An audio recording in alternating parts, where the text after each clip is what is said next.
Car engine ఒక్కసారిగా ఆగిపోయింది. నేల నుండి వేల సంఖ్యలో ఎముకలు, చేతులు బయటకు వచ్చి కారును భూమిలోకి లాగుతున్నాయి. వారు కారు దిగి ప్రాణాల కోసం తిరిగి ఇంటివైపు పరిగెత్తక తప్పలేదు.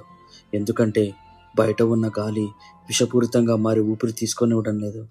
ఇంటి లోపలికి రాగానే తలుపు తనంతట తానుగా భారీ శబ్దంతో మూసుకుపోయింది. లోపల గదులు మనుషుల గొంతుల్లా చిన్నవిగా మారిపోతున్నాయి.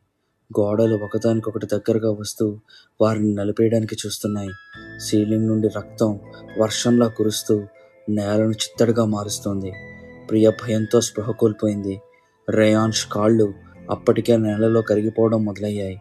వాడు మెల్లగా ఆ ఇంటి నిర్మాణంలో ఒక భాగంగా మారిపోతున్నాడు. ఆ ఇల్లు వారిని ఒక ఆహారంలో అరుగుదల చేసుకోవడం ప్రారంభించింది. అర్జున్ గోడలను నెట్టడానికి ప్రయత్నించాడు, కానీ కుదరలేదు. వారి శరీరాల నుండి జీవం, జ్ఞాపకాలు మెల్లగా గోడల్లోకి ఇంకిపోతున్నాయి. ఆ ఇల్లు ఇప్పుడు తృప్తిగా ఒక పెద్ద నిట్టూర్పు విడిచింది. Next part coming tomorrow.